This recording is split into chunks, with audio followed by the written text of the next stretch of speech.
Hi, I am Jens Ulrik Høgh from Nordic Safari Club. People ask me, what will happen if hunting tourism, or trophy hunting as some people like to call it, is suddenly banned, as a lot of British politicians would like to do right now? Well, allow me to give you a very simple explanation and allow me to use the country South Africa as an example. Why South Africa? Yes, because South Africa is by far the largest destination for hunting tourism in Africa at the moment, with approximately half of all hunters going to Africa hunting in South Africa, and the conditions are very similar elsewhere. So let's take South Africa as an example. I have here 3 different types of areas, and we can start with this one. This is a farm, a typical farm in South Africa. We have livestock represented by these blue chocolates. On a farm there's not much else than livestock. This is the whole purpose of farming, is to produce as much meat as you can. Farming is really necessary to feed the world, so there's nothing wrong with that, but as I said, there's not a lot of biodiversity. On a farm, as you probably already know, some animals every year are killed, slaughtered, and typically a similar number is born, and this goes on year after year after year, making farming sustainable. Now let's go to the other side of the spectrum. This is a national park, a protected nature area where you basically have the entire spectrum of biodiversity. In these areas you have everything from the tiniest insects and plants and reptiles and birds up to the largest mammals like elephants, and even large predators like lion and hyena. And exactly as on the farm, every year you have animals dying. In this area they die from predation, the lions eat them. They die from disease, they die from starvation and other natural causes, and everything stays within the area. Now the last type of area in South Africa is the hunting area. Now most of these hunting areas used to be cattle farms. Of course, they were all like the national park before humans came, but this is several hundred years ago. So most of these hunting areas used to be cattle farms that has been rewilded over the last 4 or 5 decades. So what they did was that they started making money on hunting tourism, which paid off and made it worthwhile to replace the cattle with wildlife and all the biodiversity that follows with the wildlife. Of course, in the hunting area, the biodiversity is not 100% as diverse as in the protected nature area, the national park. Mainly because you typically won't have any large predators in the hunting area, because the whole business idea of the hunting area is that human hunters come in and replace the lions and the hyenas.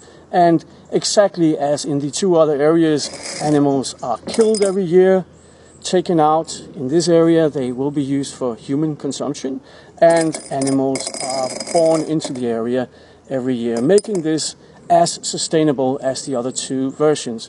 Now in these 2 areas you produce food for humans, in this one you do not. In this area you have lions, in these 2 you have not. This is the main difference between these areas. Now, everybody agrees that these hunting areas are extremely important to biodiversity. Actually, as I said, over the last 4 or 5 decades, these areas have typically been rewilded from cattle farms. And the combined area of these individual, more than 9,000 hunting areas in South Africa, is a little more than 200,000 square kilometers. That's roughly twice the size of Scotland. So, what would happen if trophy hunting were to be banned tomorrow? Well, that's very simple. The farmer, which is typically a private landowner who owns the hunting area, will no longer be allowed to make money on wildlife and nature. So the solution to him is very, very simple. The wildlife goes and is swiftly replaced with cattle or sheep. Now he can make money again and pay his monthly bills. There's no much difference from Africa to Europe in that respect. Let me put things a little bit in proportion to you. Again, using South Africa as an example. In South Africa, 80% of the roughly 20 million large wild animals in that country lives in private areas managed with hunting tourism. So you have 4 million large wild animals in the national parks, and you have 16 million large wild animals in the private nature areas. Now, again, just to put things a little bit in perspective, what would happen if it was no longer allowed to make money on hunting tourism, aka trophy hunting? Well, that's fortunately also very, very simple. These animals will go away because they do not any longer pay the bills. They will be replaced with sheep and cattle, of course, because the landowner needs to make some money. Well, the big disaster in this is actually not the 16 million animals at risk in South Africa or the millions and millions of animals at risk in the other southern African nations. The big problem in this is the loss of habitat, because loss of habitat is much, much more difficult to replace than lost animals. So, in conclusion, if you do not want to lose all that habitat, all that wildlife, and you still don't like hunting, which is fine with me, then it's grossly irresponsible to ban hunting or hunting tourism or trophy hunting for that matter if you do not have a viable, functional alternative in place. Thank you for your time.